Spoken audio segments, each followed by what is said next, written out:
Assalamu alaikum, dear students. Welcome to my YouTube channel.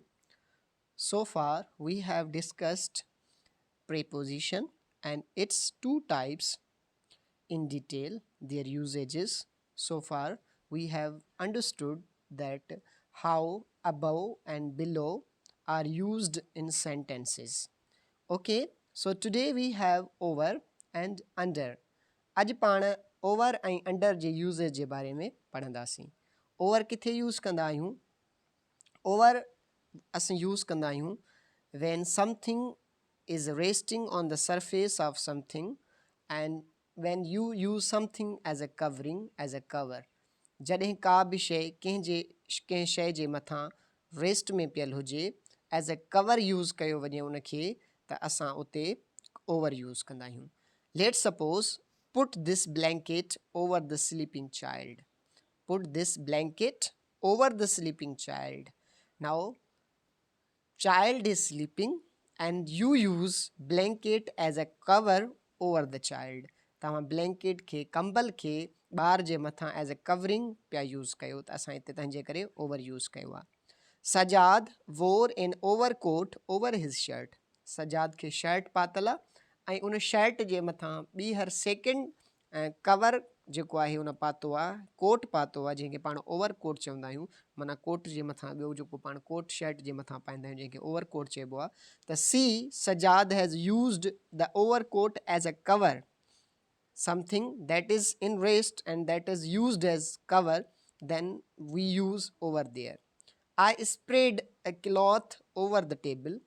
Table जे मथां जेका हिकिड़ो पाण वटि हिकिड़ी मेज़ आहे, हिकिड़ो टेबल आहे, उन जे मथां पाण अक्सर करे हिकिड़ो कवर परदो ॾेई छॾींदा आहियूं त जीअं सुठो लॻे, उन जी ब्यूटी वधाइण जे लाइ या हिकिड़े एथिक्स जे तौर ते असां उनखे यूज़ कंदा आहियूं त उन जे मथां कवर ॾिनल हुजे त कपिड़ो एज़ अ कवर था यूज़ कयूं। That's why we have used over here.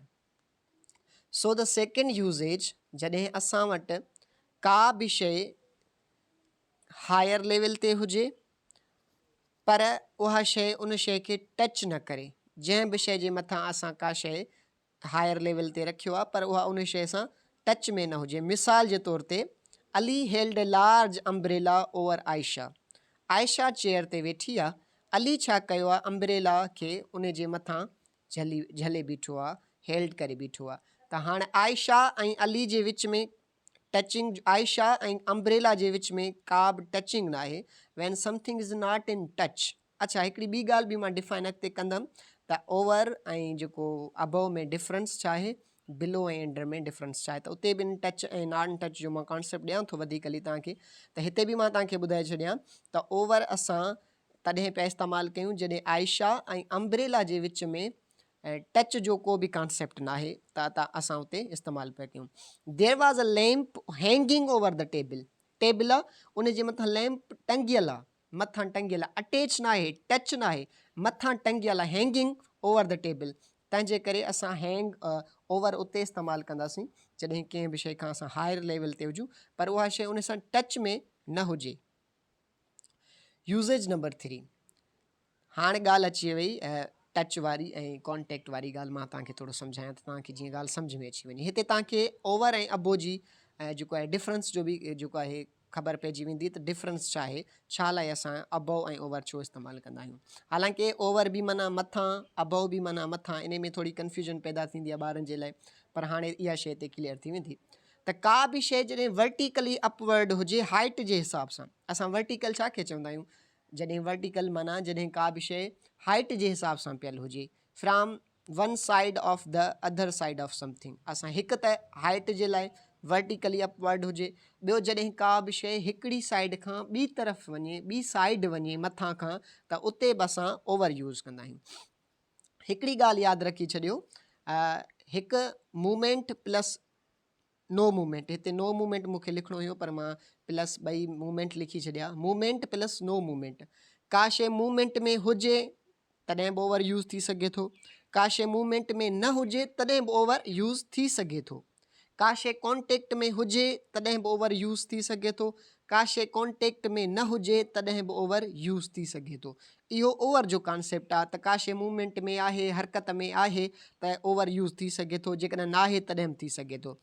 ऐं पर जेको अबव आहे उन जे लाइ हमेशह इहो कानून आहे त मूवमेंट हुजे ई न, कॉन्टेक्ट हुजे ई न, का शइ टच हुजे ई न। उन जा एग्ज़ाम्पल्स मां जेके प्रीवियस वीडियो में ॾेई चुको आहियां, तव्हां उन्हनि एग्ज़ाम्पल्स खे हिकिड़ो दफ़ो ॿीहर ॾिसो त उहे अहिड़ा एग्ज़ाम्पल्स आहिनि जंहिंमें मूवमेंट जो को कॉन्सेप्ट ई न आहे, जंहिंमें कॉन्टेक्ट जो टच जो को कॉन्सेप्ट ई न आहे। पर हिते कॉन्सेप्ट आहे टच जो, हिते कॉन्सेप्ट आहे मूवमेंट जो। ठीकु आहे, मिसाल जे तौर ते तव्हां एग्ज़ाम्पल्स ॾिसो। एग्ज़ाम्पल आहे त आई jumped over the wall, over the wall. हाणे वॉल जे मथां जंप कंदे जंप थो करे, इन जो मतिलबु आहे मूवमेंट आहे न बॉडी में, मूवमेंट खां सवाइ जंप कीअं कंदो, त मूवमेंट जो कॉन्सेप्ट आहे। मूवमेंट जो जॾहिं कॉन्सेप्ट आहे त इहो पक सम्झी वञो ओवर यूज़ थींदो, इते अबव यूज़ न थींदो। इते कॾहिं बि नथो थी सघे त आई जंप्ड अबव द वॉल। हालांकि अबव द असां जेको आहे कंहिं शइ खां इस्तेमालु कयूं था। अच्छा, हिकिड़ी ॻाल्हि मूवमेंट ऐं टच वारी ॻाल्हि। ॿी हिकिड़ी आहे हाइट। हाइट माना वर्टिकल ऐं ॿियो हूंदो आहे लेवल, हॉरिज़ंटल। यादि रखिजो, अबव हमेशह उन शइ जे लाइ इस्तेमालु कबो आहे जेका शइ हॉरिज़ंटल हुजे, ऐं ओवर असां उते यूज़ कंदासीं जॾहिं वर्टिकली अपवर्ड का शइ हुजे। त इहे शयूं थोरो ज़हन में रखो। अच्छा, मूं ॻाल्हि कई from one side to other side of the जेको आहे समथिंग। लेट सपोज़ हिकिड़ो जुमिलो आहे, Ali had a wonderful view over the park. Over the park, Ali हिकिड़ो सुठो नज़ारो ॾिठो ओवर द पार्क। हाणे छा हिते ओवर द पार्क जी माना छा आहे, इन जो मतिलबु अली जेका फस्ट साइड पार्क वारी घुमी आहे उते बि उनखे सुठो लॻो, ऐं जेका ॿी साइड हुई पार्क जी उते बि जॾहिं अली वियो त अली खे उते बि सुठो लॻो। अच्छा, यूज़ेज नंबर 4 आहे वरी पाण वटि, त when something is more than a particular time, amount और कॉस्ट। जॾहिं का बि शइ कंहिं पर्टिकुलर टाइम खां वधीक हुजे, वधीक टाइम वठी वञे, वधीक जेको आहे अमाउंट में हुजे, वधीक कॉस्ट हुजे, त असां उते ओवर यूज़ कंदा आहियूं। Let suppose he is over 60 years old। 60 years old हिकिड़ी लिमिट आहे, उन खां बाद में असां माना इहे क्रॉस करे विया आहियूं, असां उन खां मोर देन पर्टिकुलर टाइम खां टुपी विया आहियूं, हिते असां ओवर यूज़ कयो आहे। ॿियो आहे he stayed here over 10 months। Stayed here over 10 months माना 10 महीननि खां वधीक, मोर देन पर्टिकुलर टाइम। 10 महीना हिकिड़ो पर्टिकुलर टाइम आहे, उन खां वधीक हिन उते टाइम स्पेंड कयो आहे। यूज़ेज नंबर 5 ओवर जो, त used to show that somebody has control or authority on something. जॾहिं कंहिं बि माण्हूअ खे कंहिं बि शइ जे मथां कंट्रोल या अथॉरिटी हूंदी आहे त उते बि असां ओवर यूज़ कंदा आहियूं। Let suppose Majid has no command over his feelings. Majid has no command, command माना authority, control over his feelings. Over his feelings, feelings हिकिड़े क़िस्म जी इमोशन्स फीलिंग्स आहिनि, पर माजिद खे उन्हनि ते कंट्रोल न आहे, अथॉरिटी उन्हनि जे मथां न आहे, उहे उन जी कंट्रोल में, उन जी अथॉरिटी में न आहिनि, तंहिंजे करे असां हिते ओवर यूज़ कयो आहे। Queen Elizabeth ruled over great empire. अच्छा, हिते sorry I forgot to use over. Queen Elizabeth ruled over a great empire. Ruled over a great empire. She has a great control. She has authority over great empire. अच्छा, उन खां बाद में असां वटि usage number 6 आहे over जो, इन और ऑन ऑल और मोस्ट पार्ट ऑफ समथिंग। जॾहिं का बि शइ कंहिं पर्टिकुलर जॻह ते, कंहिं लोकेशन ते, कंहिं एड्रेस ते उन जो मोस्टली पार्ट कवर थी चुको हुजे, मोस्टली उन सॼे एरिया खे उन शइ कवर करे चुको हुजे, करे वियो हुजे उहा शइ, त उन खे असां उते ओवर इस्तेमालु कंदा आहियूं। Let suppose it's raining all over the country. It's raining all over the country. Raining पई थिए पर मोस्टली सॼे कंट्री में, most part of the country is जेको आहे ग्रेव्ड बाय रेन। सॼी कंट्री में जेको आहे बरसाति थी रही आहे। She has travelled all over the world. All over the world जो मतिलबु आहे most part of the world has been travelled by हर।